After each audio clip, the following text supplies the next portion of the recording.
Bueno, muy buenos días a todas y todos. Les recuerdo, estamos en el ciclo de conferencias del Centro de Estudios China-México, de la Facultad de Economía de la Universidad Nacional Autónoma de México. Organizamos este ciclo de conferencias desde 2005, conjuntamente con la doctora Yolanda Trápaga Delfín. Los invitamos mucho a revisar en el portal las casi 400 conferencias desde 2005 y que con suerte hemos logrado llevar a cabo en forma ininterrumpida y religiosa, casi, casi. Este, Antes de iniciar con la conferencia, quisiera informarles sobre dos detalles que pudieran ser relevantes para algunas de ustedes. Por un lado, desde 2017, hace 10 años, empezamos con un curso anual Entendiendo a China, 10 sábados, 4 horas cada sábado, y con el objetivo de integrar a colegas, estudiantes, público en general, a diversos temas, debates, discusiones sobre la China contemporánea y su relación con América Latina y el Caribe. Este es un curso que venimos organizando entre el CEA, del Colegio de México, y el CECHIMEX. Inicia en agosto. Tendremos un grupo de expositores de altísimo nivel. No puedo más que invitarlos a participar. Va a ser vía Zoom. Entonces, en fin, existe la posibilidad de que asistan no solo gente de México, sino que de cualquier otro lugar. Es 10 sábados de 10 de la mañana a 2 de la tarde.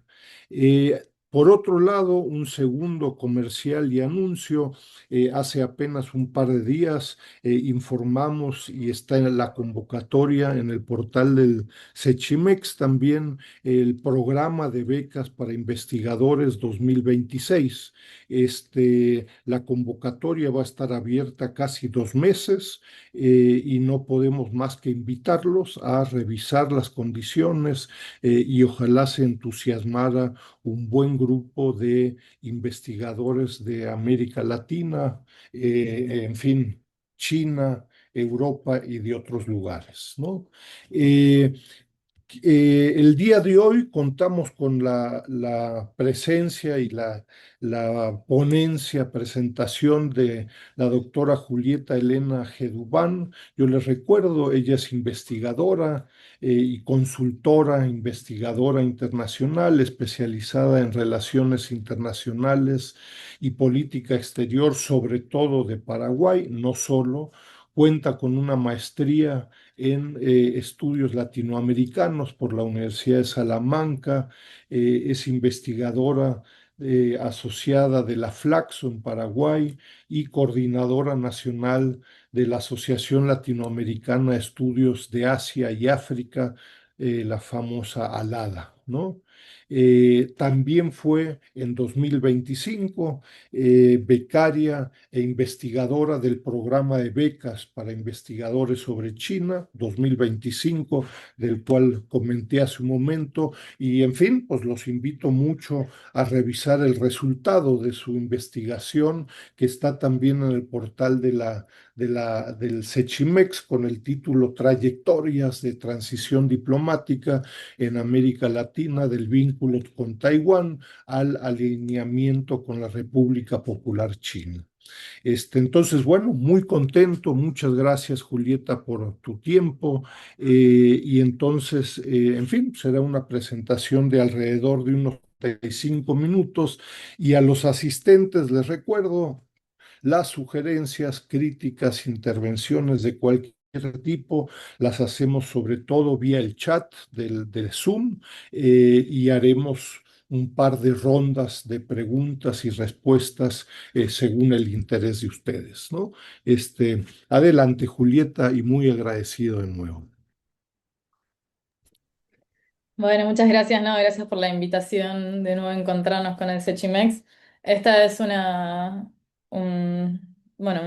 investigación que surgió gracias a al programa de becas, así que están todos invitados a postular. Es una gran oportunidad para profundizar en los estudios que quieran realizar sobre China. En este caso, yo voy a hablar sobre Taiwán y China en América Latina, que es un fenómeno que cada vez genera más interés, ¿no? Y a ver, voy a abrir una presentación, así van siguiendo. Sí, se ve perfecto, ¿eh?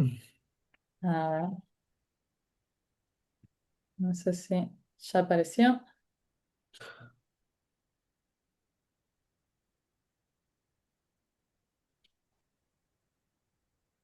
Ahí se ve en pantalla completa.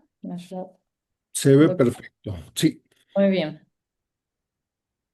Bueno, lo que hemos visto en los últimos años es una tendencia bastante clara en donde varios países de la región latinoamericana han decidido romper las relaciones diplomáticas con Taiwán y establecer vínculos formales con Beijing, ¿no? Entre los casos más recientes de los últimos años, tenemos el caso de Panamá en el 2017, República Dominicana y El Salvador en 2018, Nicaragua en 2021 y el último es el caso de Honduras.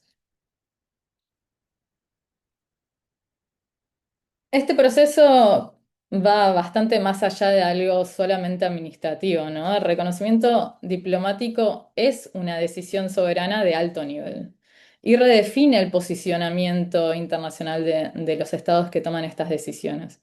Y en este caso particular es interesante y me parece fundamental destacar que la ruptura de relaciones diplomáticas con Taiwán y asumir relaciones formales con China implica adherir al principio de una sola China, aceptando que Taiwán forma parte del territorio de la República Popular China, y esto excluye cualquier margen de ambigüedad política de los países latinoamericanos que toman esta decisión.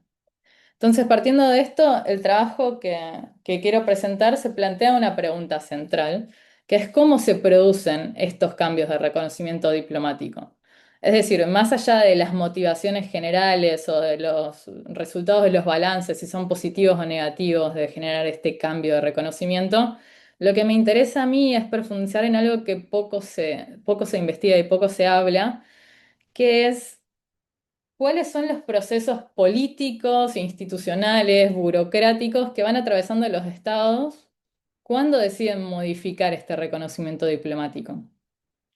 En otras palabras, tal vez el objetivo no es solamente explicar por qué los países cambian el reconocimiento, sino cómo lo hacen.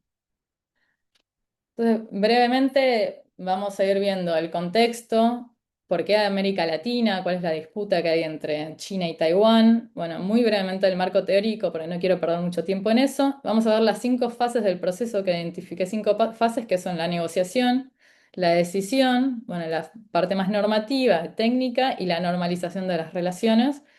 Y vamos a hacer un análisis comparado de estos 5 últimos casos de cambio de reconocimiento en la región. Y bueno, finalizando con un poco los hallazgos y las conclusiones.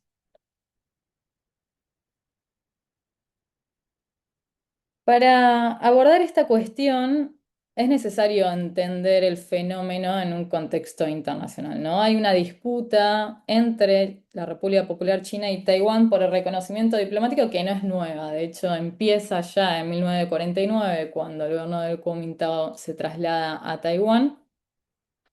Pero lo que ha sucedido en las últimas décadas es que esta puja por el reconocimiento ha adquirido una intensidad mucho más fuerte en los últimos años. Y principalmente después del periodo de distensión es conocido más que nada como si fuera una tregua diplomática entre Taiwán y China que se dio más o menos entre el 2012 y el 2016. A partir del 2016, la cantidad de aliados formales de Taiwán se redujo de forma bastante significativa y esto principalmente se da en la región de Centroamérica del Caribe. Vemos como a nivel general, en el 2016 Taiwán tenía 21 aliados y cuando se produce efectivamente el fin de este periodo de distensión, se reducen a 12 al 2024, que bueno, con Honduras, que sigue lo mismo hasta el día de hoy, 12 en el 2026, Y de esos 12, 7 aliados están en América Latina. Entonces vemos cómo América Latina ocupa un lugar central en esta dinámica de poder entre China y Taiwán. Sin embargo, tal vez entendemos que China ha logrado expandirse en la región porque tiene una presencia económica cada vez más fuerte, comercial, financiera, que lo vemos mucho también en los estudios del doctor Dussel, y que también vemos cómo obviamente esto ha incrementado la capacidad y la influencia de China. Pero consideraría un poco reduccionista explicar que estos cambios de reconocimiento se dan solamente por presiones externas o por las transformaciones del sistema internacional y el auge de China, ¿no? Estos factores son sin duda relevantes, pero las decisiones de cambio de reconocimiento diplomático también responden a dinámicas internas. Hay cálculos estratégicos que toman los países, hay necesidades económicas, hay configuraciones políticas domésticas, cambios de gobierno y también depende de las capacidades institucionales de los estados. Solo muy brevemente, para, para solo dejarlo un registro, el trabajo metodológicamente tiene un enfoque cualitativo, se basa en estos 5 casos mencionados, es un análisis documental y también un análisis comparado no múltiple. Y a nivel de marco teórico, el trabajo se inscribe obviamente en el análisis de la política exterior, principalmente en la tradición del Foreign Policy Analysis, que bueno, permite un poco entender y desagregar el proceso de toma de decisiones, introducir al Estado como un actor complejo que está compuesto por múltiples niveles de actores. Entonces, utilizamos principalmente para entender estos casos y estos cambios de reconocimiento los modelos de Allison. Tomamos no solo el primero, que resulta bastante interesante para este trabajo, de tomar al Estado como el poder decisor que, bueno, toma y concentra la capacidad de inferir en las relaciones internacionales, los cambios de alineamiento, sino también vamos viendo cómo los otros modelos, el proceso organizacional y el burocrático, también tienen bastante incidencia, ya que los estados y las decisiones que toman los estados no son cálculos perfectamente racionales, ¿no? En muchos casos son condicionadas por las propias estructuras organizacionales de los estados y también las dinámicas burocráticas. Entonces, para ir más directamente a lo que nos interesa, tomando las etapas del modelo de Allison, este trabajo sigue una secuencia analítica para poder tratar de entender el cambio de los reconocimientos diplomáticos e identificamos cinco fases. La primera que vamos a ver es el de antecedentes, negociación, exploración, que habla de los contactos informales, cuáles son los cálculos estratégicos que toman los estados. La segunda fase es la decisión política central, que es cuando el Estado finalmente toma la decisión, la anuncia y cómo esas decisiones, en la mayoría de los casos, vamos a ver, se concentran en el poder ejecutivo. La tercera fase es la reforma normativa, cómo se dan los comunicados conjuntos y los decretos, cómo reacciona Taiwán, cuáles son las medidas que toma. La cuarta fase es la implementación técnica, todo lo que tiene que ver con la parte más organizativa del Estado, burocrática. Hay que cerrar misiones diplomáticas, embajadas, hay que ver qué pasa con los becarios, hay que ver qué pasa con los activos, los inmuebles que tiene Taiwán y dejan esos territorios.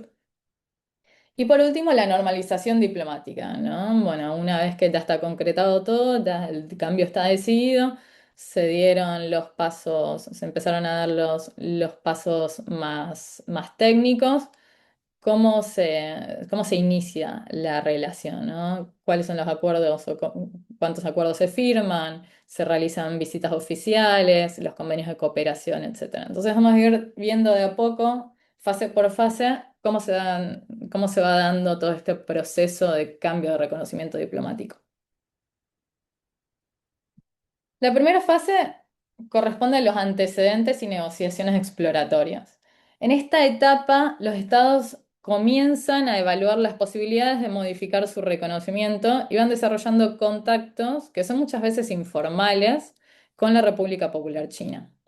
Y esta fase, esta primera fase es clave porque constituye el verdadero punto de partida del cambio de reconocimiento. Es el momento en que los estados comienzan a definir el problema, ¿no? La inquietud, evalúan las alternativas y van explorando cuáles son las posibles reorientaciones de su política exterior. Y a diferencia de lo que normalmente solemos pensar, que, que normalmente uno entiende que estos cambios se presentan como decisiones abruptas o una cuestión inesperada. La evidencia de estos casos de estudio demuestra que en realidad estamos ante procesos que son acumulativos, que son graduales y que en la mayoría de los casos son bastante opacos. Y después vamos a ver un poco por qué, ¿no?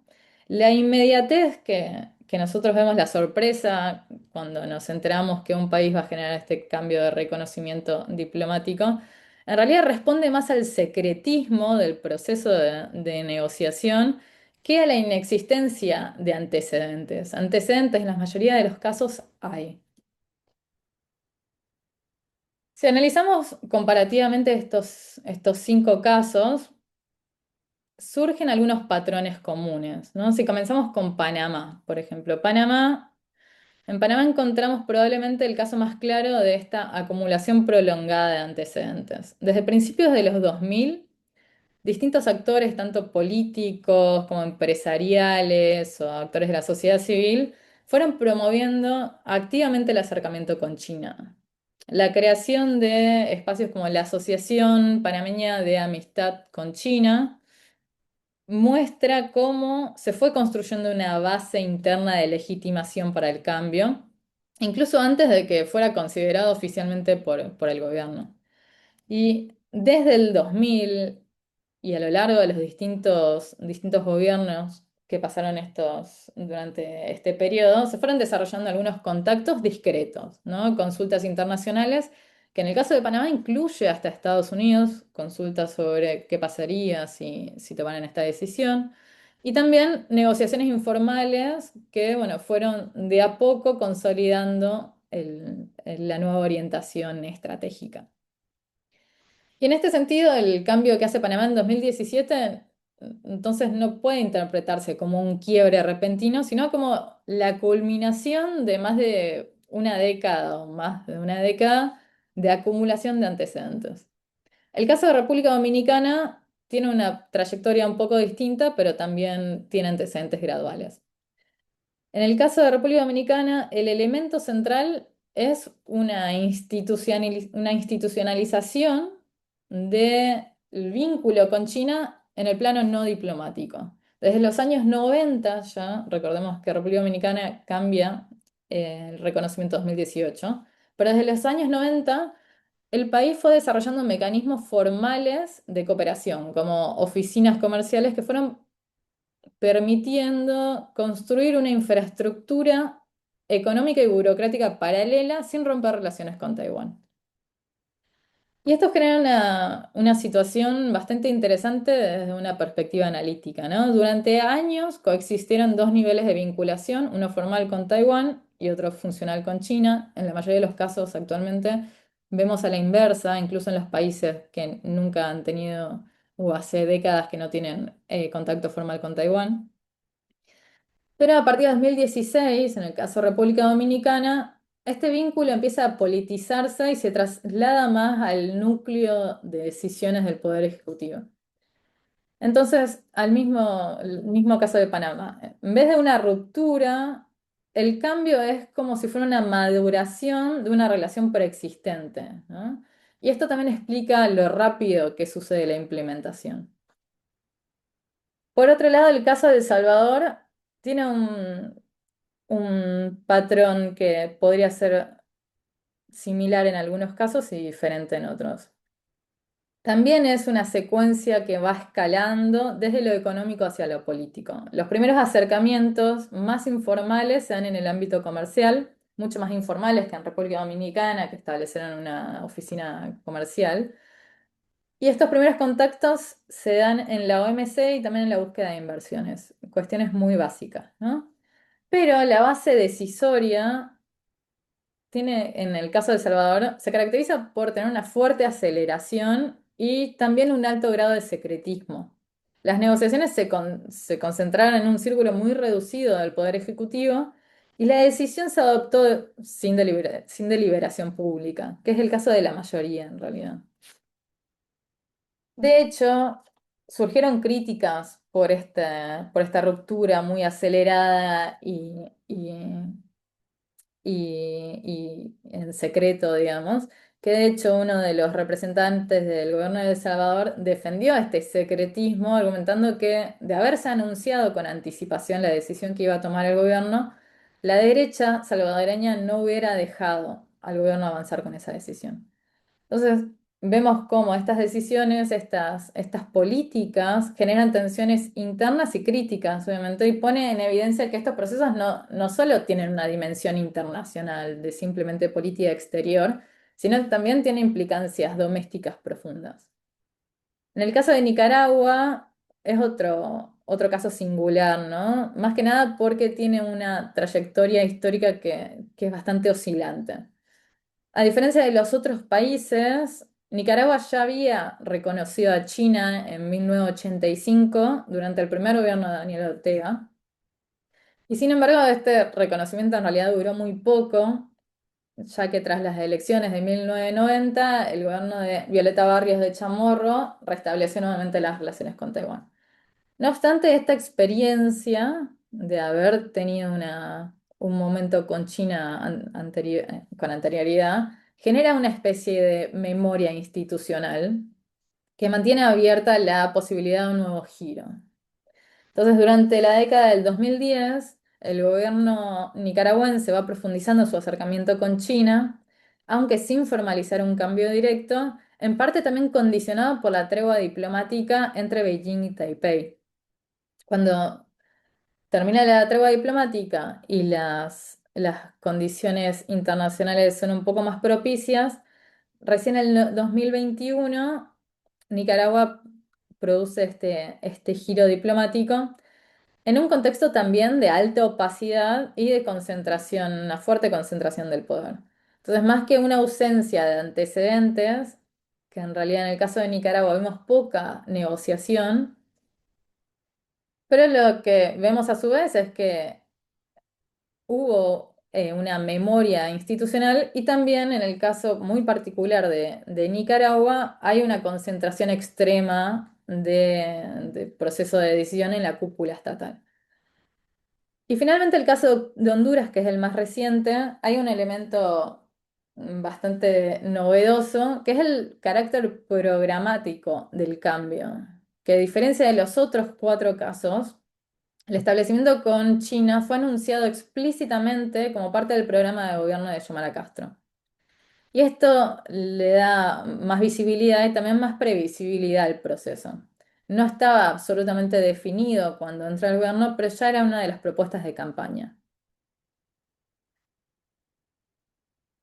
A partir de esta primera fase, podemos identificar algunas coincidencias, ¿no? En primer lugar, en todos los casos existe algún tipo de interacción previa con China, sea económica, política o simbólica, lo cual refuerza esta idea de que los cambios no son eventos aislados, no surgen de la nada, sino resultado de un proceso de acumulación previa.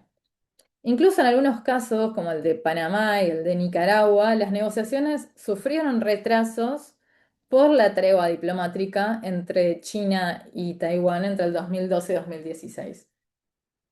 En segundo lugar, las negociaciones tienden a desarrollarse de manera discreta, ¿no? El secretismo.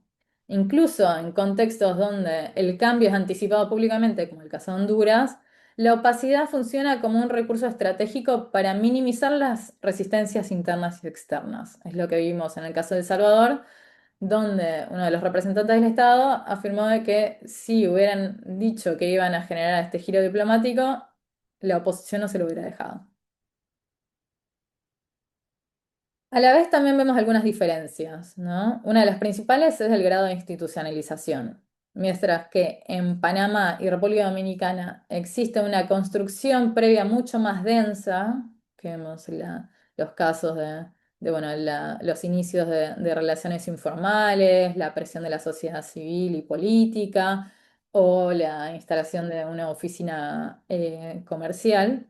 Hay otros casos como el de Nicaragua y El Salvador, donde el proceso es mucho más concentrado y menos institucionalizado. Y otra diferencia también es, obviamente, lo que ya habíamos mencionado, que es la transparencia y la politización interna. Hay casos más programáticos como el de Honduras y hay casos mucho más que tienen una mayor opacidad como el de Nicaragua y El Salvador. Y finalmente también varía la duración de estos procesos de negociación. Hay trayectorias muy largas como la de Panamá desde principios de los 2000 a transiciones aceleradas como el de Honduras que se vio favorecido por un cambio de gobierno. Avanzando con la fase 2 que tiene que ver con la decisión política central. La segunda fase habla de el momento en el que el Poder Ejecutivo adopta la decisión de modificar el relacionamiento diplomático. Y esta decisión en todos los casos se manifiesta a través de tres acciones concretas. La primera es una orden ejecutiva interna que instruye la ruptura con Taiwán, el anuncio público del establecimiento de relaciones con China y la comunicación formal a Taiwán, seguida casi inmediatamente por la ruptura recíproca. Más allá de la diferencia entre países, esta es una secuencia que es bastante consistente. La lógica tiene incentivos estratégicos como incentivos de financiamiento, de comercio, de inversión, y también una evaluación de costo-beneficio, que a nivel de costos, con el caso de Taiwán es bastante limitado, dado que Taiwán carece de la capacidad para penalizar, al menos de manera significativa, a los países que deciden romper relaciones. Entonces, el análisis de costo-beneficio, vemos cómo los costos son limitados y también los márgenes de Taiwán, ¿no? Para negociar. Ahora bien, lo que resulta particularmente interesante es que en todos los casos esta decisión se caracteriza por la centralización total de la política, ¿no? El cambio de reconocimiento no surge de procesos deliberativos amplios con la sociedad civil o con el Congreso, sino que son tomados por el presidente o por un núcleo muy reducido del Ejecutivo, lo cual refleja también el carácter fuertemente presidencialista de la política exterior de América Latina. Si pasamos al análisis de los casos, podemos observar que esta lógica se expresa de forma bastante clara. En el caso de Panamá, por ejemplo, la decisión se formaliza en junio de 2017 mediante un comunicado conjunto con la República Popular China, en donde el presidente Juan Carlos Varela justifica el cambio en términos estratégicos y económicos. Habla del peso de China en la economía global, su relevancia en el Canal de Panamá y su rol como socio clave. Lo interesante acá es que la decisión se presenta como inevitable. Es casi como una corrección de una anomalía, ¿no? Entonces el presidente Varela afirmaba que mantener la situación anterior era algo que un mandatario responsable no podía seguir perpetuando. Y esto habla de una narrativa de racionalidad, ¿no? Donde el cambio no aparece como una opción entre varias, sino como la única opción viable. En Panamá la reacción de Taiwán es inmediata y fuerte, ¿no? Acusa al gobierno de haber cedido ante intereses económicos y refuerza, bueno, la idea de que el cambio a favor de China está marcado, ¿no? Por el comercio y las inversiones, que lo vamos a ver en muchos de los otros casos. En República Dominicana encontramos un patrón similar, ¿no? De centralidad política y de rapidez. La decisión se anuncia en abril del 2018 y el gobierno justifica este giro apelando a una combinación de pragmatismo económico y necesidad histórica. Se habla de cambio de rumbo, de una nueva etapa estratégica y se enfatizan las oportunidades en comercio, en inversión y desarrollo. Esto lo vamos a ver en la mayoría de los casos. Pero un elemento interesante en el caso de República Dominicana es que es el intento del gobierno de negar la existencia de incentivos financieros por parte de China. Y esto sugiere una preocupación por la legitimidad internacional de la decisión, ¿no? ¿Cómo nos van a ver de afuera si nuestro único incentivo fue económico? Por su parte, la reacción taiwanesa al cambio de República Dominicana fue nuevamente inmediata y también fue una acusación de falta de transparencia, lo que pone en evidencia que las rupturas diplomáticas a favor de China son bastante conflictivas, ¿no? En el caso de El Salvador, hay algunos matices. La decisión la anuncia en agosto de 2018 por el presidente Salvador Sánchez Serén en cadena nacional, lo que le da un carácter mucho más formal y visible. Y la justificación tiene elementos tanto normativos como económicos. Por un lado, se apela al principios de derecho internacional y también a las tendencias inevitables del sistema internacional. Y por otro también se enfatiza el potencial económico de China. Sin embargo, hay una cuestión que también resulta interesante, que es que hubo una tensión en el caso de El Salvador entre la narrativa oficial, estas justificaciones que dio el gobierno, y las acusaciones de Taiwán, ya que según Taipei, el gobierno salvadoreño había solicitado financiamiento significativo, montos muy altos de financiamiento, tanto para infraestructura como para fines políticos internos.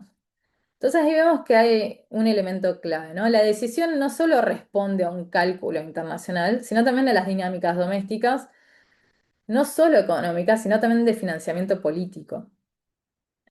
Además, el nivel de este nivel tan grande de secretismo genera críticas internas que, bueno, se evidencian en el por qué hay esta centralización de la decisión y cómo esta concentración del poder de decisión puede tener costos en términos de legitimidad interna e internacional.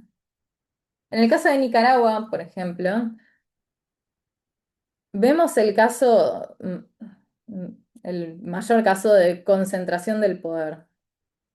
El anuncio se da en diciembre de 2021, se produce de manera completamente abrupta, sin antecedentes públicos de negociación, y la decisión se presenta en términos ideológicos y también estratégicos, ¿no? Se reafirma el principio de una sola China como uno de los fundamentos del cambio de la ruptura diplomática, y también se ve como una oportunidad para ampliar la cooperación internacional. Sin embargo, el contexto es importante en el caso de Nicaragua. El giro se produce en un escenario de deterioro de las relaciones de Nicaragua con Estados Unidos y también de un aislamiento internacional creciente por las críticas al régimen de Ortega. Y esto lo que sugiere es que la decisión no solo responde a incentivos económicos, sino también a la necesidad de reconfigurar alianzas en un contexto de presión externa. La reacción de Taiwán en el caso de Nicaragua también fue inmediata y destacó la pérdida de un aliado histórico y el fin de décadas de cooperación, y después vamos a ver cómo fue un poco más conflictiva también en el caso entre Nicaragua y Taiwán. Y finalmente en Honduras vemos una combinación interesante de algunos elementos, ¿no? La decisión pública se da el 14 de marzo, cuando la presidenta Xiomara Castro anuncia la intención de establecer relaciones con China. Y a diferencia de los otros países, la decisión tiene este componente programático que ya lo habíamos visto, que es parte del plan de gobierno. Sin embargo, la justificación final no tiene que ver con lo político, sino es una cuestión pragmática. Honduras necesitaba financiamiento, tenía una deuda externa muy difícil de sobrellevar, y el pedido a Taiwán de financiamiento de 2.000 millones de dólares no, bueno, no salió adelante como se esperaba. Entonces, lo que vemos es que Honduras tuvo un discurso pragmático en lo económico y había una narrativa política, ¿no? No se puede justificar un cambio de relacionamiento solo por la necesidad de pagar una deuda, ¿no? La reacción de Taiwán, nuevamente, bastante fuerte, habla de acusaciones de diplomacia del dólar por parte de China, habla de una posible trampa de deuda y también vemos cómo es un recurso recurrente de China en todos los anteriores, de Taiwán en todos los casos anteriores.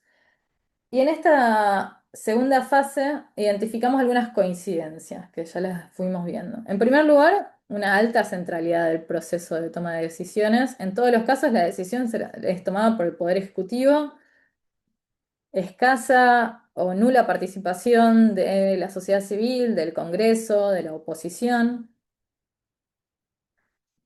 En segundo lugar, la existencia de una secuencia claramente definida que incluye el anuncio del inicio de relaciones internacionales o el anuncio del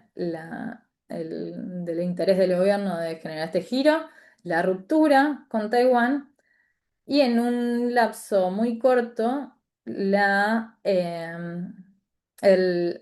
el reconocimiento oficial con China, la firma de acuerdos y la ruptura recíproca, obviamente, de parte de Taiwán.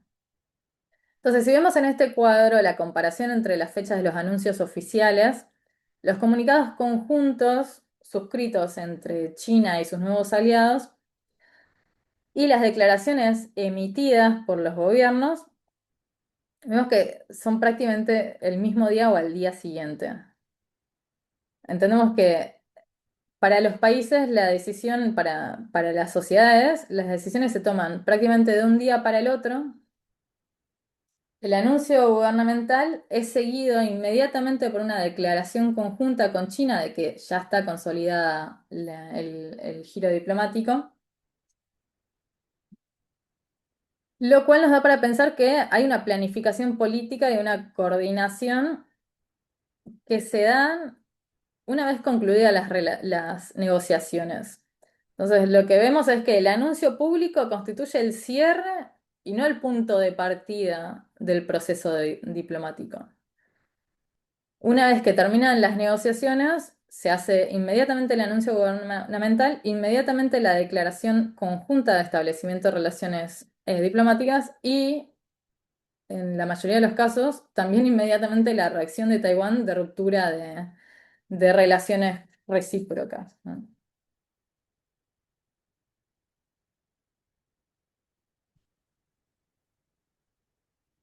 En todos los casos analizados, la forma en que Taiwán se entera de la ruptura de relaciones combina una especie de anticipación informal con la sorpresa formal. Si, si bien en varios de los casos, como en República Dominicana, El Salvador o Honduras, existían señales previas de distanciamiento o demandas económicas a Taiwán que no podían ser cumplidas, o contactos con Beijing que permitían a Taipei inferir que había una posibilidad de que se generara un cambio, la notificación oficial suele producirse de un día para el otro y con muy escaso margen de reacción para el gobierno de Taiwán. A nivel burocrático, la respuesta de Taiwán es estandarizada. El Ministerio de Relaciones Exteriores emite un comunicado inmediato cuando se entera o cuando hacen públicas los gobiernos de Taiwán y latinoamericanos de China y latinoamericanos de que va a haber un giro diplomático. Taiwán bueno, emite este comunicado donde expresa pesar o condena, anuncia la ruptura recíproca de relaciones bilaterales, ordena el retiro del personal diplomático, el cierre de la embajada y la suspensión de los programas de cooperación. Si lo vemos en el cuadro, la reacción de Taiwán es prácticamente en el mismo día del anuncio en todos los casos. Lo que vemos que es un patrón que se repite y lo que sugiere que Taiwán, aunque pueda anticipar políticamente la pérdida de aliados, aunque ellos también vean las señales que nosotros vemos y los antecedentes que fuimos analizando, institucionalmente el gobierno de Taipei gestiona gestiona estas crisis como si fueran eventos súbitos, ¿no? Activan protocolos diplomáticos que están diseñados para responder rápidamente y para minimizar un poco el daño internacional de su imagen. Siguiendo con la fase 3, que es la reforma normativa. En esta fase lo que vemos es la adaptación del marco legal e institucional al partir del reconocimiento. Y esto incluye la terminación de los acuerdos con Taiwán y la formalización de las relaciones con China a través de comunicados conjuntos y otros instrumentos jurídicos. En el plano normativo, salvo la excepción de El Salvador, la ausencia de instrumentos legislativos o acuerdos formales indica que la mayoría de los países utiliza solo el comunicado conjunto público, como si fuera el principal marco jurídico para la apertura de relaciones diplomáticas. Es decir, no se recurre en general a tratados o acuerdos específicos que regulen de manera detallada el establecimiento de este nuevo vínculo bilateral, lo que un poco da a entender también el carácter eminentemente político y manejado por el Poder Ejecutivo de este proceso. Hay solo un comunicado público.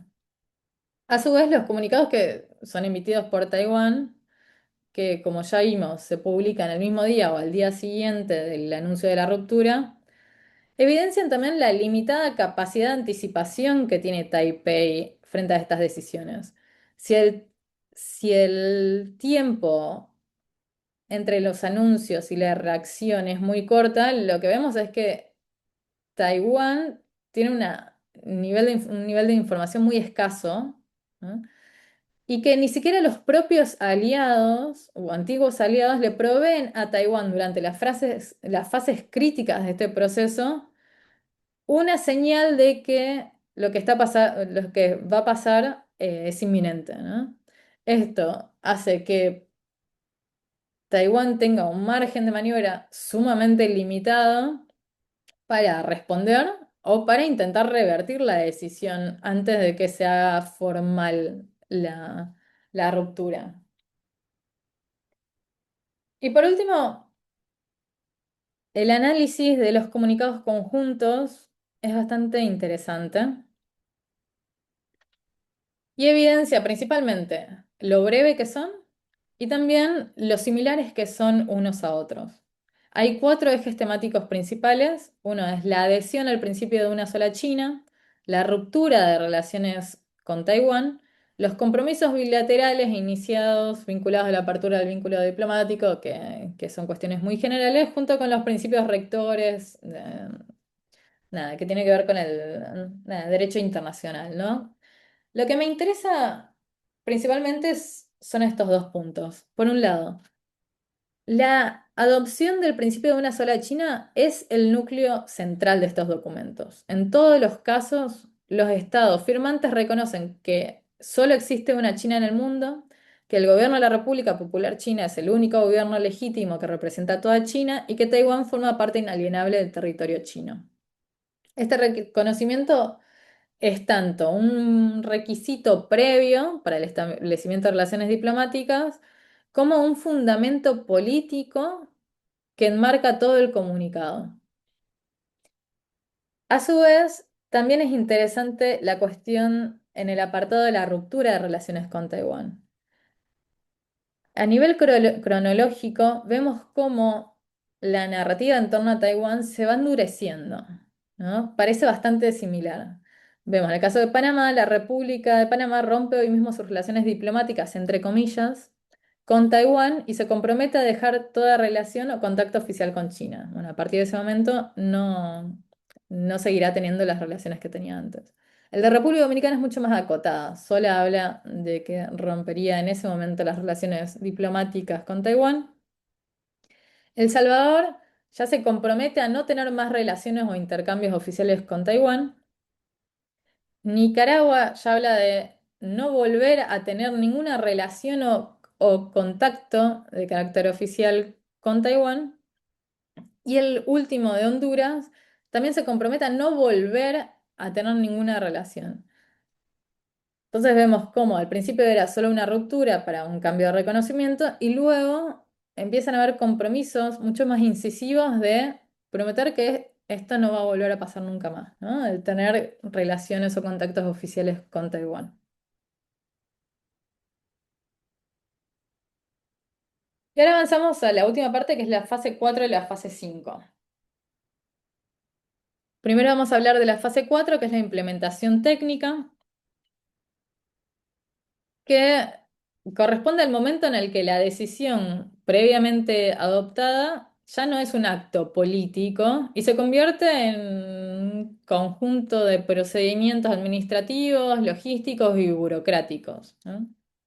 Entonces acá el protagonismo ya se desplaza desde el poder ejecutivo hacia el aparato estatal, especialmente en las cancillerías que deben gestionar la transición sumamente compleja del cierre de embajadas, la apertura de nuevas misiones diplomáticas, la reasignación del personal, la adaptación de normas, la resolución de algunas cuestiones sensibles como los becarios que estaban en Taiwán o programas de cooperación que estaba llevando a cabo Taiwán en el territorio y que ya no existen más, ¿no? Si analizamos los casos, lo primero que surge es una coincidencia general en que todos estos procesos se dan sumamente rápido. En todos los países, la implementación comienza casi inmediata tras el anuncio del comunicado conjunto, lo que da a entender que los aspectos operativos ya estaban planificados con anterioridad. Panamá es un ejemplo bastante claro de esta implementación sumamente rápida pero ordenada. El anuncio se da en junio de 2017, se produce un cierre inmediato de la embajada taiwanesa, el retiro de su personal y Panamá empieza con la apertura de la embajada de Beijing y la instalación de representación china en Panamá. Sin embargo, este proceso, si bien fue ordenado y rápido, tuvo bastantes cuestiones a nivel de tensión interna. La discusión dónde poner la embajada china, que al principio se había ideado en una zona estratégica en Amador, generó un debate público bastante fuerte, lo que da a entender también que los procesos, aunque técnicos, también pueden tener costos políticos y simbólicos. Y al mismo tiempo hay otro problema, que es la gestión de estudiantes de estos países en Taiwán. En el caso de Panamá, lo que buscaban es que ya que hubo un problema en la instalación de la embajada de China y la ubicación de la embajada, había que mitigar costos sociales y esto repercutió en los estudiantes becados en Taiwán, lo que hizo que China asumiera un rol más activo y garantizara la continuidad de los estudios en territorio ahora de la República Popular China. En el caso de la República Dominicana, vemos uno de los casos tal vez más eficientes en términos burocráticos. La implementación fue rápida y coordinada, hubo cierre de embajadas en plazos definidos, acreditación temprana de embajadores, se dio muy rápido la acreditación y una rápida instalación de nuevas sedes diplomáticas.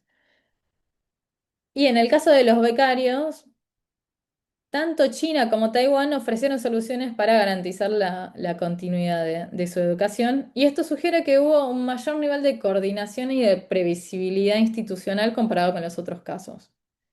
Por ejemplo, el de El Salvador tuvo una implementación mucho más compleja y extensa, más que nada porque tenían un volumen de acuerdos preexistentes con Taiwán bastante elevados. Entonces, la transición no solo implicó abrir una nueva relación y cambiarla por otra, sino desmantelar toda una arquitectura institucional que la fueron acumulando durante décadas. El gobierno de El Salvador tuvo que suspender sistemáticamente los acuerdos bilaterales con Taiwán en cumplimiento con el memorándum de entendimiento con China que firmó en agosto de 2018, que obligaba a derogar de inmediato todos los tratados y demás acuerdos oficiales con Taipei. Y esta directiva se tradujo en la denuncia formal de 19 instrumentos que tenía El Salvador con Taiwán, incluido el Tratado de Libre Comercio que estaba vigente desde 2008 y que finalmente, obviamente, tardó mucho más y que terminó recién en mayo de 2023 con la suspensión definitiva por parte de Taiwán del Tratado de Libre Comercio. Entonces vemos que la implementación no es solo una cuestión logística, sino también es jurídica, normativa y hasta política. En el caso de Nicaragua es aún más radical. Es el caso más extremo de implementación y se caracteriza por un proceso sumamente acelerado y también por un alto nivel de coerción estatal. En el caso de Nicaragua, los plazos para retiro del personal diplomático taiwanés fueron mucho más breves que el resto. En general, los demás daban entre 30 y 60 días para retirarse. En el caso de Nicaragua fueron 15 días nada más. Y la gestión de los activos diplomáticos taiwaneses tuvo una serie de controversias muy importantes que incluyó hasta la apropiación de los bienes de Taiwán por parte del Estado nicaragüense, que requirió una transferencia de todos los bienes inmuebles inmobiliarios de la antigua Embajada de Taiwán a favor de la República Popular China, argumentando que el reconocimiento del principio de una sola China implicaba que se producía un registro automático de estos bienes a dominio pleno de Beijing. Obviamente desde la perspectiva taiwanesa esto fue una ocupación básicamente ilegal, pero más que nada es una cuestión que contradice los estándares de inviolabilidad de las propiedades diplomáticas. Y lo que nos muestra el caso de Nicaragua es que la implementación técnica no es un proceso neutral tampoco, ¿no? Puede cambiar de caso a caso dependiendo de los gobiernos y el tipo de régimen político, ¿no? Además del grado de concentración del poder. En el caso de Honduras, se presenta un modelo intermedio. Hubo una implementación ordenada pero acelerada, se establecieron plazos claros para la salida de Taiwán, se gestionó la situación de los becarios con participación del gobierno de China y se concretó bastante rápido la apertura de embajadas. ¿Qué podemos ver como conclusión de esta fase? En primer lugar, hay una tendencia a hacer los procesos acelerados y cumplirlos de forma sumamente rápida, lo que sugiere que ya cuando se terminan las negociaciones, inmediatamente se firma o sale el comunicado conjunto, ya había una planificación previa, una coordinación con China de cómo seguir los pasos siguientes. Por otro lado, hablamos de que hay mucha diferencia en las capacidades estatales. Hay estados mucho más coordinados y hay otros procesos mucho más improvisados o hasta coercitivos, como el caso de Nicaragua. Y en tercer lugar, vemos que el cambio de reconocimiento no es solo una cuestión diplomática de política exterior, sino también implica un montón de gestiones administrativas, jurídicas y sociales, incluidas sociales con el tema de los becarios, por ejemplo. Y para terminar, pasando a la fase 5, que es la normalización diplomática, entramos a un momento en que la nueva relación ya deja de ser una transición y empieza a ser el nuevo status quo. En, en términos de modelos de Harrison, podemos hablar que se trata del momento en que los costos de la decisión ya fueron absorbidos por el aparato estatal y se concentran solo los beneficios esperados del alineamiento. Entonces, ya no estamos en la parte de gestionar la ruptura, sino de construir activamente la relación con China, tratando de ver cuáles son los beneficios. Entonces, un patrón que se repite en todos los casos es el alto nivel de simbolismo político. La normalización de las relaciones entre estos países con China comienza con visitas de alto nivel y la firma de paquetes amplios de acuerdos de cooperación. En Panamá, pocos meses después del reconocimiento, se firma un conjunto de acuerdos en numerosas áreas, incluido el comercio, el transporte, la cooperación. En República Dominicana hay un patrón similar, una agenda muy amplia con acuerdos de financiamiento, de educación y de turismo. En El Salvador, vamos más o menos en la misma dirección, aunque mucho más gradual, porque El Salvador tenía muchos acuerdos con Taiwán todavía vigentes que debía resolver. En el caso de El Salvador, más que nada los acuerdos se centran en inversión y en cooperación técnica.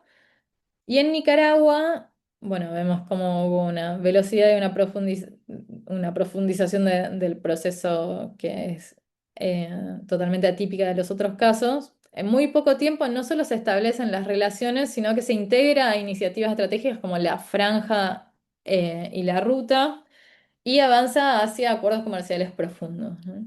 En el caso de Honduras, también se dio bastante rápida a través de una visita presidencial a Beijing y la firma de 17 convenios de áreas sumamente variadas, que en realidad tampoco está claro si fueron 17 o fueron 21. La información en general también de los acuerdos firmados suele ser un poco opaca en la mayoría de los casos. Recordemos que estos acuerdos se firmaron ni bien comenzaron las relaciones bilaterales con China. Posteriormente, obviamente, van creciendo. Entonces, ¿qué características vemos en esta última fase? Bueno, primero hay una rápida institucionalización mediante acuerdos y mecanismos de cooperación.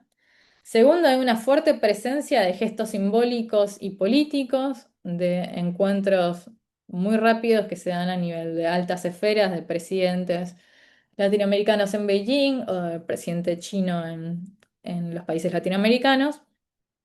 Y tercero, también una clara orientación hacia la expansión económica, que es el eje central de la relación, ¿no? A nivel económico y a nivel de inversiones.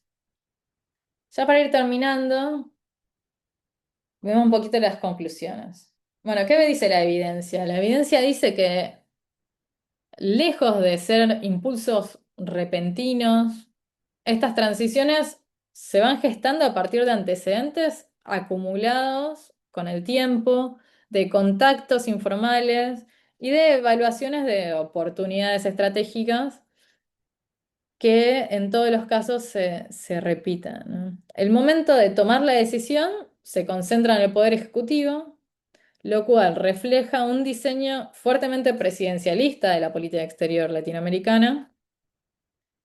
Y por su parte, las reformas normativas y los ajustes administrativos confirman que hay una centralidad del aparato burocrático, ¿no? Bueno, una vez que toma la decisión y se firma el primer comunicado conjunto, el aparato burocrático ejerce la siguiente fase. Asimismo, la implementación técnica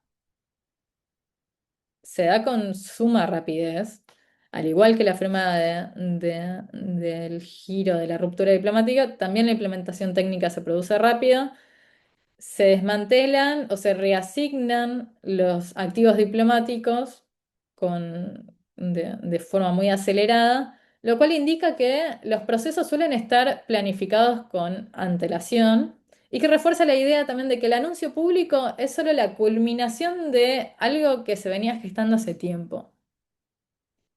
Y finalmente también la etapa de normalización nos muestra que los países formalizan muy rápidamente la nueva orientación que quieren tomar y que se evidencia en cuáles son los acuerdos que se firman, ¿no? Muchos acuerdos en muy poco tiempo, visitas presidenciales de alto nivel para reforzar este cambio y también mecanismos de cooperación que se van institucionalizando de forma muy rápida.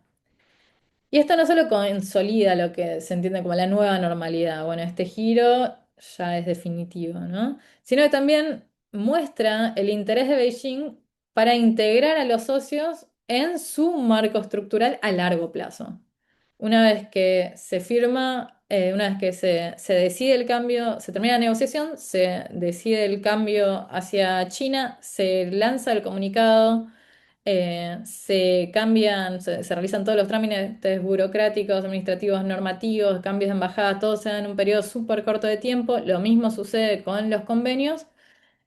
Y lo que da a entender es que China lo que busca es que la decisión sea irreversible lo más rápido posible y también integrarlos a su esquema estructural pensado en el largo plazo. Y solo de conclusión general, vemos que todo este estudio de casos demuestra que hay una secuencia consistente, ¿no? Todas las fases se dan a veces no de forma tan ordenada, pero toda la secuencia, todas las fases siguen la misma secuencia.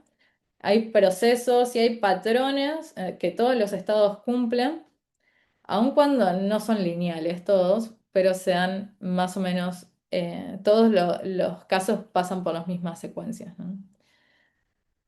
Y lo más interesante de esto no es solo tomar cómo se producen estos cambios, sino cómo identificar si va a haber otros cambios a futuro, ¿no? Ya vimos que quedan 12 países que son aliados de Taiwán y ahora con estos patrones, estas secuencias, podemos ir identificando también de forma anticipada, ¿no? Si estos patrones se van cumpliendo en otros casos de países que actualmente tienen relaciones con Taiwán, o en viceversa, si Taiwán logra revertir también estas situaciones. Bueno, lo dejo acá y si tienen alguna pregunta. Muchas gracias, gracias Julieta.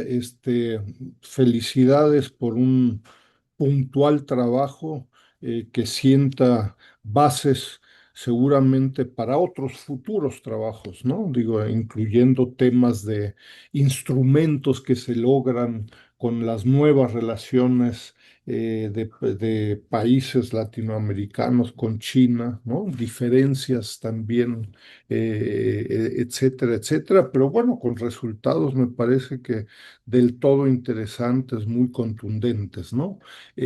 Ya se han ido planteando un par de preguntas. Yo en mi función de moderador me tomo la libertad ahí de empezar. No vaya a ser que no haya tiempo al final. Eh, tres preguntas, no tienes que abordar todas, Julieta, pero ¿cuál es la justificación? A ver, te has concentrado en países que han realizado esta transición diplomática, por decirlo de alguna forma, ¿no? Los países que siguen siendo aliados, como dices, de Taiwán, ¿hay alguna justificación política, ideológica, anticomunista, no sé? De continuar con las relaciones diplomáticas con Taiwán, o estas simplemente se asumen y no es un tema muy explícito, ¿no? Eh, un tema. El segundo tema es, no sé si estuvieras de acuerdo, pero pareciera ser, por ahí tuvimos algún breve diálogo el año pasado, por ahí la red sacó un libro sobre la inversión china en América Latina e incluimos dos casos, el caso de Paraguay y el caso de Uruguay.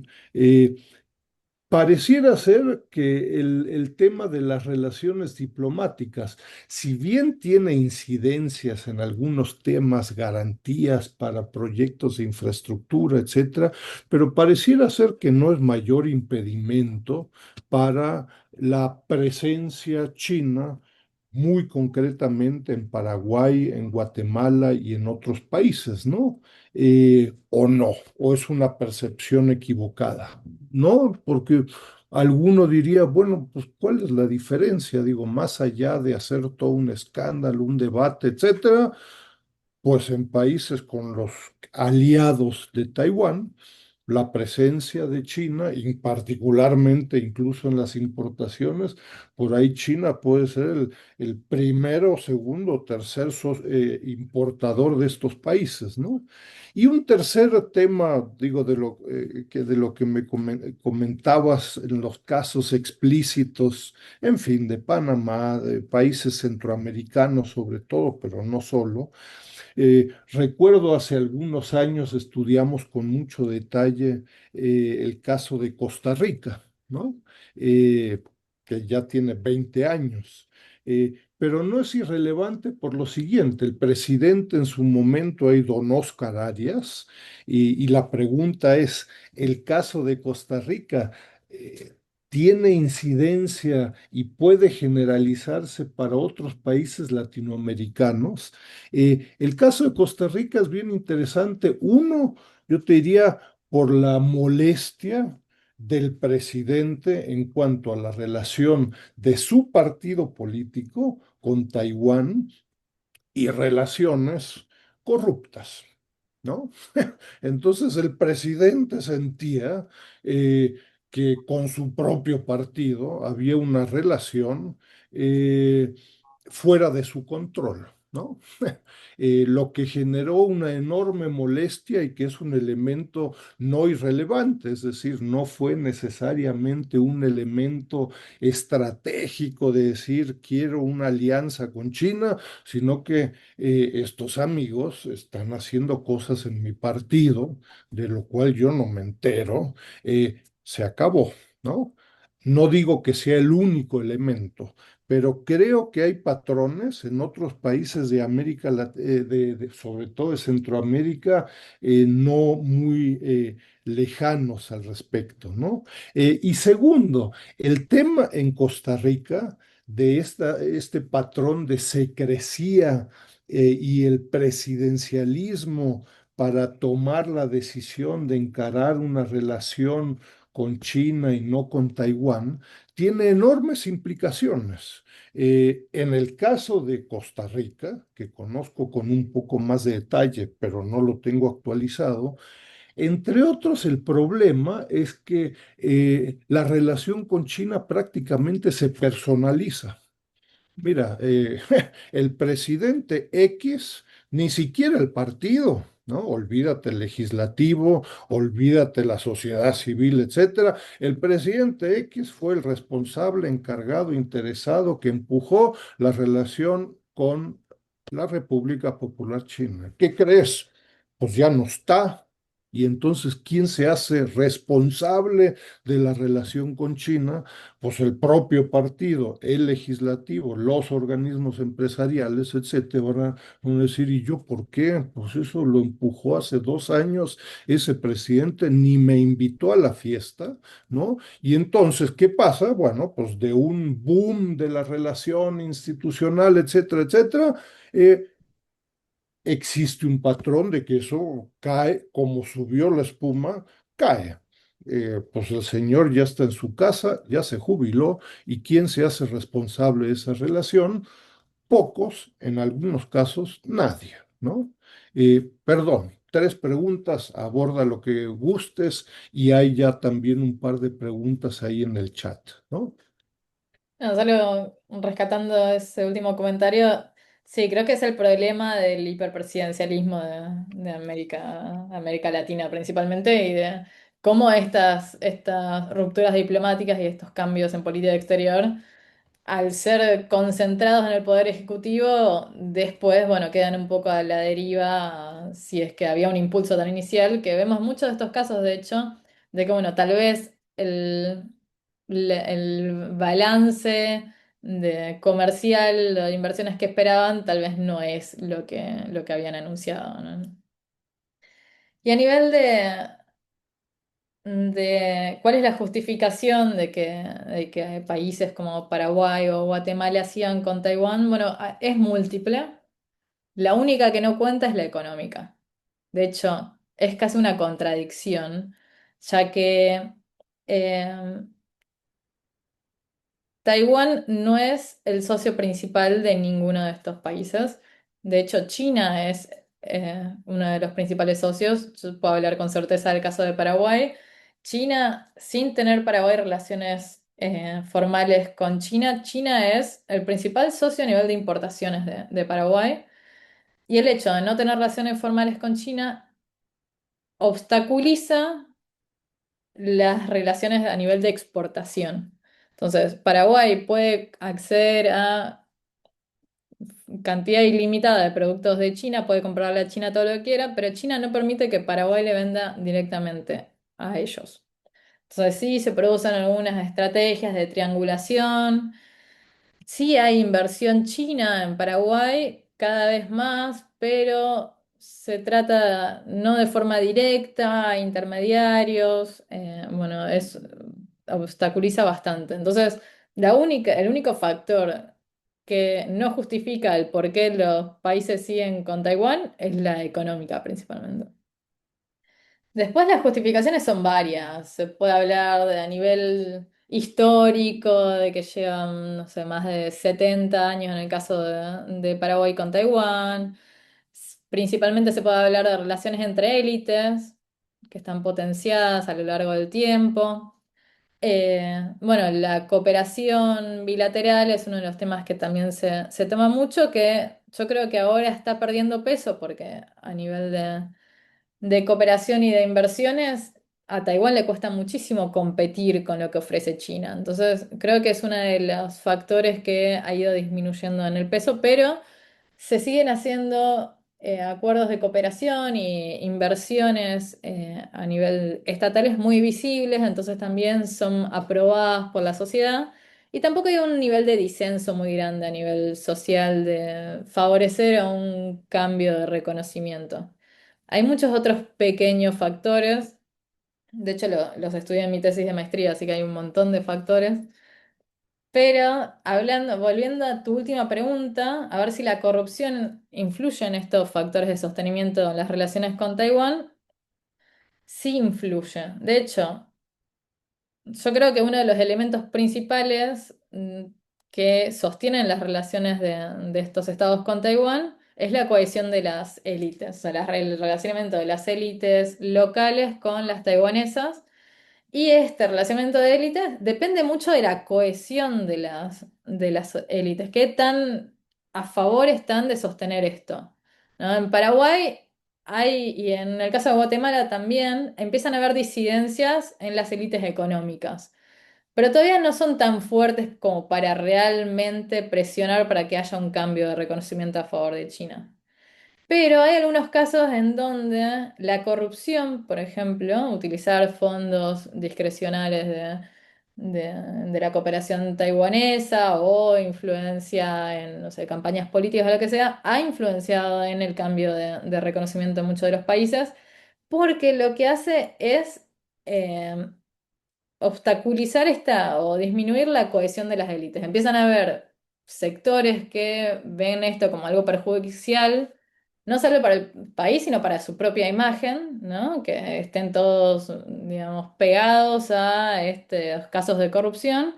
Y es uno de los elementos que, sí, sin duda, interfiere bastante y que afecta al relacionamiento de estos países con Taiwán.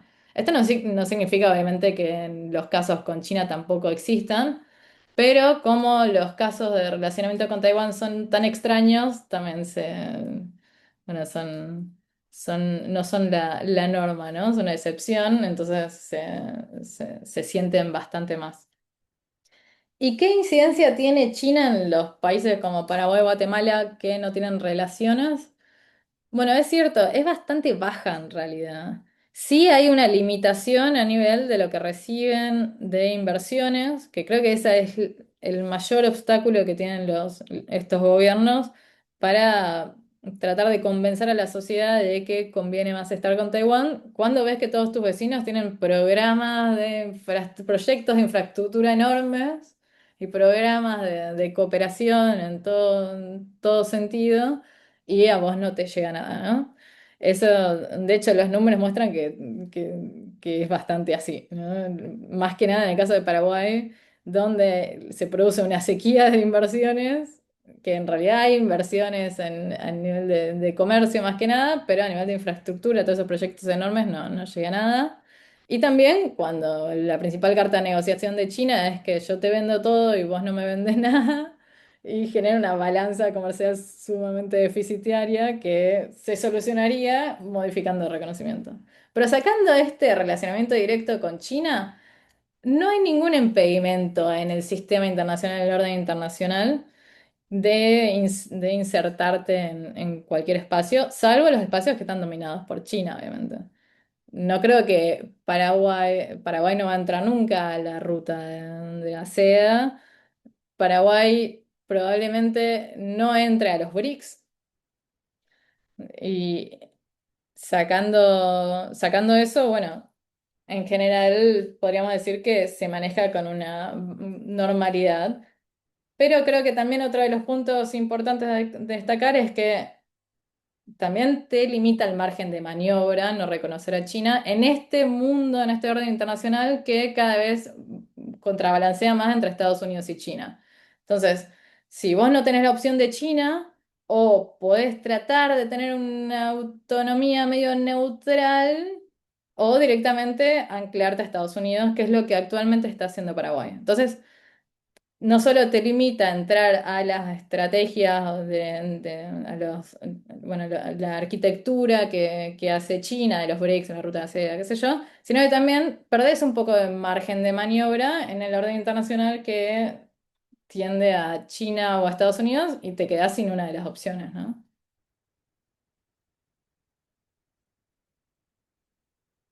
Mira, hay tres preguntas, no sé si tú las puedes leer, a las 10:45. La primera pregunta es de Francisco Valderrey. Si no tienes acceso al chat, yo con gusto la retomo.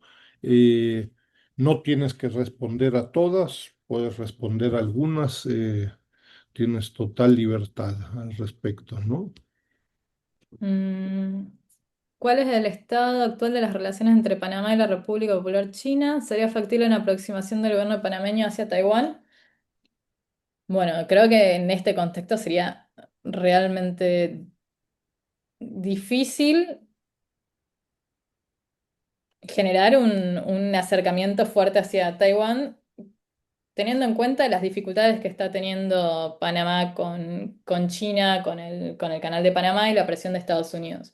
Sí podría entenderse que el hecho de que Estados Unidos presione tanto a Panamá por el control del canal y de la incidencia que tiene China sobre este activo estratégico, ¿no? Cada vez que ahora lo van limitando cada vez más, podría generar un beneficio para Taiwán, pero lo veo bastante difícil.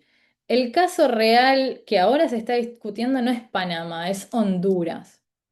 Ahora se está discutiendo, tengo entendido que está bastante congelada las negociaciones, de un posible cambio favorable a Taiwán, o al menos un mayor acercamiento en algunas áreas, a partir del cambio de gobierno que hubo en Honduras, que facilitó, o sea, que permitió el ingreso de el sector opositor, ¿no? Más conservador, que ya durante la campaña política hablaba de acercarse más a Taiwán. O sea, vemos también como el ejemplo contrario a lo que pasó con Xiomara Castro, ¿no? Desde su plan de gobierno, desde la campaña política, fue cambiar con China. Bueno, el plan de gobierno desde la campaña política de este nuevo gobierno en Honduras habla de una aproximación a Taiwán. Entiendo que ahora mismo están congeladas, igual no están avanzando las negociaciones hacia un posible cambio con Taiwán. No está ahora dentro de las prioridades. Están evaluando cuáles son los acuerdos que se firmaron durante el gobierno anterior y ahí van a ver cuáles son las ventajas y las desventajas de seguir o no con China. Yo lo veo muy difícil igual al cambio, pero si hablamos de cuáles de estos cinco países tienen más posibilidades de mirar de vuelta a Taiwán, por ahora es Honduras. A ver. La otra pregunta es, aunque la ponencia del trabajo de investigación es sobre la transición diplomática, ¿cómo se traduce esto a nivel de relaciones económicas en el sector real de la economía, por ejemplo, en el sector energético? Bueno, no tengo una respuesta precisa para ofrecerte sobre esto. De hecho, tal vez el doctor Duce pueda darte una mejor respuesta. Eh, pero en general, a nivel real, tiene que ver con inversiones. No todos los estados consiguieron las inversiones que buscaban realmente obtener con este cambio diplomático. Eh, bueno, el caso de Honduras es bastante particular porque tenían un comercio muy fuerte del sector camaronero con Taiwán, que cuando cambiaron las relaciones con China, decayó muy fuerte por parte de Taiwán la compra de camarones y las industrias realmente sufrieron bastante la transición diplomática, que es uno de, bueno, de los ejes más fuertes de los pro-Taiwán en Honduras. Entonces, hay beneficios, pero también hay pérdidas reales por sectores. Además, hasta el momento Honduras, que es el caso que conozco con más, que me resulta más fácil porque lo estuve viendo hace poco. Eh, bueno, el acuerdo de Tratado de Libre Comercio que se buscaba firmar con China estuvo bastante obstaculizado en los últimos años por parte mismo de China, por medidas para vencer áreas fitosanitarias, etcétera. Por lo cual, a pesar de que desde el inicio de relaciones diplomáticas con China se habló de un tratado de libre comercio, no se pudo formalizar y recién ahora China está empezando a mover de nuevo ese eje para tratar de disuadir de que no miren tanto a Taiwán. Entonces, en general depende mucho de cada caso y habría que ver realmente cuáles son las ofertas económicas de inversiones que se concretaron. No sé si Enrique tiene algo para aportar a esta pregunta en particular y si no, seguimos con la última. No, las investigaciones ahí en la red ALC China lo que reflejan es que en el ámbito del comercio, claro, con excepción como casos como los que tú decías, exportaciones de Paraguay que se complican y hay que triangular exportaciones de soya o lo que fuera vía terceros países, pero sobre todo ante la falta de una institucionalidad binacional, temas como las garantías a las inversiones se vuelven una cuestión meramente privadas, ¿no? Porque no hay acuerdos bilaterales en inversiones y esto es particularmente relevante en los proyectos de infraestructura. Cuando estamos hablando de proyectos de infraestructura de cientos de millones de dólares o más incluso, este, los acuerdos bilaterales son muy significativos porque usualmente hay una garantía estatal de un lado y del otro. Ante la falta de ello, acá ya no es, no son, de nuevo se vuelve una relación privada sin la garantía pública, con lo cual el riesgo para las empresas de realizar este tipo de proyectos de infraestructura se reduce mucho, ¿no? Si la contraparte en América Latina no paga por lo que fuera, se convierte en un problema mayor, ¿no? Nada más. Bien, entonces vamos a la última. Que dicen, teniendo en cuenta el aumento de tensiones entre Estados Unidos y China, la creciente influencia económica de China en América Latina en el marco de la iniciativa Franja y Ruta, ¿qué podemos esperar de las relaciones diplomáticas que aún mantiene Taiwán con países como Paraguay, Belice o Guatemala en un futuro cercano? ¿Qué podemos esperar? Bueno, lo que yo estoy viendo mientras hago el seguimiento más que nada Paraguay y un poco Guatemala, en el caso de Belice realmente no lo conozco, es que hay una presión mucho más fuerte de China. China está siendo mucho más asertiva en estos países para generar un cambio de reconocimiento y Taiwán también está respondiendo tratando de fortalecer los vínculos y hacerlo más que nada más visibles a nivel público.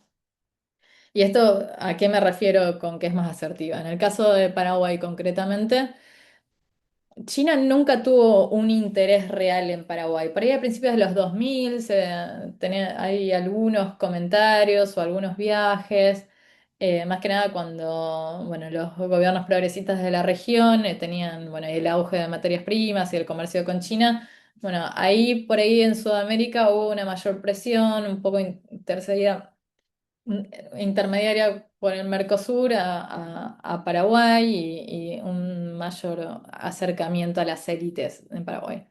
Después, en los próximos 20 años, no hubo nada. Realmente he hablado con un montón de personas y me han prácticamente confirmado de que no había interés de China para nada en Paraguay, que es el caso contrario a Centroamérica. En los últimos 20 años, el interés en Centroamérica de China era altísimo porque el polo de poder de Taiwán, de los aliados de Taiwán, se concentraba en Centroamérica. Entonces, Paraguay, como el único país en Sudamérica, rodeado de vecinos grandes que negociaban con China y que eran aliados de China, no representaba una amenaza para nada. Ahora cambió la forma de entender de China, no la forma de entender, sino la forma de proyectar China su poder y su soberanía, que tiene que ver con la cuestión del principio de una sola China. Lo vemos en los últimos documentos sobre América Latina que ha publicado, el del 2010, el 2008, 2016 y ahora el del año pasado, que el del año pasado es mucho más asertivo China cuando habla de América Latina, de la relación de Taiwán, de los países con Taiwán, de cuáles son los países que están sujetos a cooperación y cuáles no, que son los que no tienen vínculos con China. Y también hay pequeñas cuestiones, señales que se ven en Paraguay, que es lo que yo habla de los antecedentes que eran fáciles de ver en otros países y no los vimos. Y en Paraguay sucede lo mismo. Estos últimos 2 años ha sido la presión de China de ir incrementando. Sigue siendo sutil, tal vez se pasa por alto, pero el año pasado hubieron viajes, una comitiva muy grande de diputados que fue a China, un viaje no oficial, pero era una comitiva de diputados. Hubieron dos en el último año y medio de congresistas paraguayos que han ido a China. Periodistas también, se está empezando a mover mucho más el rubro de periodistas con viajes sponsorizados por China.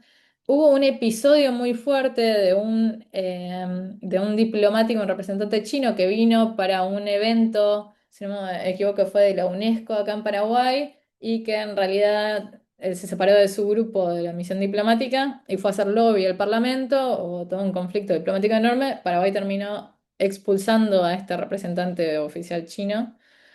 Pero lo que logró este representante es que el tema de China estuviera en la agenda pública. Entonces vamos viendo cómo estas pequeñas señales son parte de los antecedentes que habíamos visto en los otros países y que las rupturas no llegan de la nada.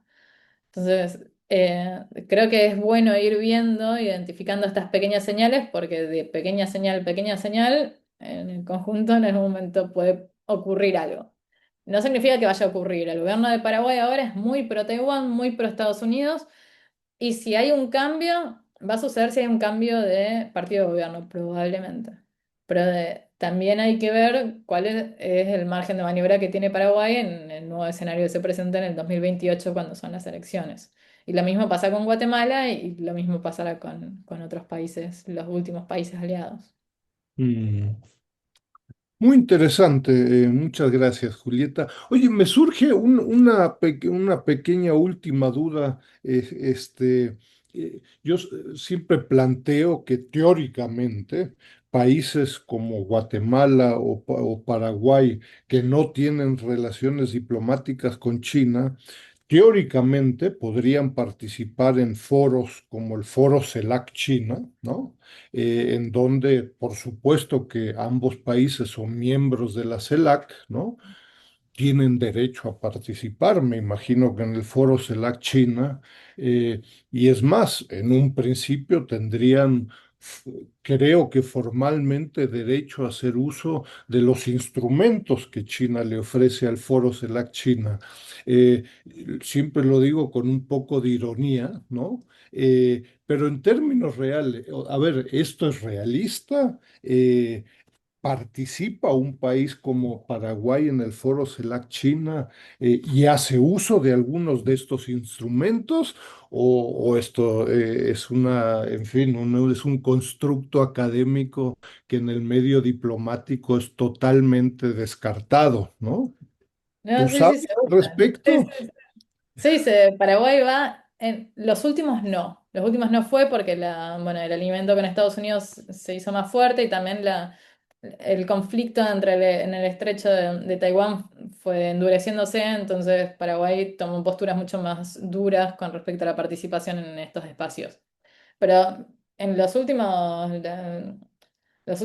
20 años que hubo una distensión con respecto a China y Paraguay, China participó bueno, no sé cuándo se creó la CELAC China, creo que Paraguay no tiene 20 años, pero 2015, ¿no? bueno, O sea, Paraguay en la participó. última década, Paraguay ha participado del espacio y de hecho es la ventana de oportunidad que tiene, ¿no? No sé si Mm, ha utilizado los instrumentos, creo, supongo que no, pero sí del espacio de tratar de generar contactos y ver cuáles son las discusiones que se toman, sí ha participado. Estoy segura que el año pasado no participó, creo que se hizo el año pasado y no fue, pero en los anteriores en general siempre participa. Sí, es la mm, ventana, esa ventana un poco de trampa que una le da a la ventanita, región. ¿no? Sí, sí, sí. Muy bien. Bueno, Julieta, no sé si quieras plantear algún último aspecto antes de finalizar, ¿no? No, creo que recorrimos un montón de temas y no vamos a agotar al público. Está bien. Pues muchas gracias, Julieta. Yo creo que es un tema de investigación poco, que no existe mucho al respecto de buscar sistematizar experiencias base para muchos otros temas, ¿no? Como se preguntaba, bueno, ¿esto qué implicaciones tiene en la economía? ¿Existe diferencias con el resto de los países? Por ahí no hay muchas diferencias, no sé, ¿no? Pero bueno, es un trabajo muy sistematizado, estructurado. Muchas felicidades, ¿no?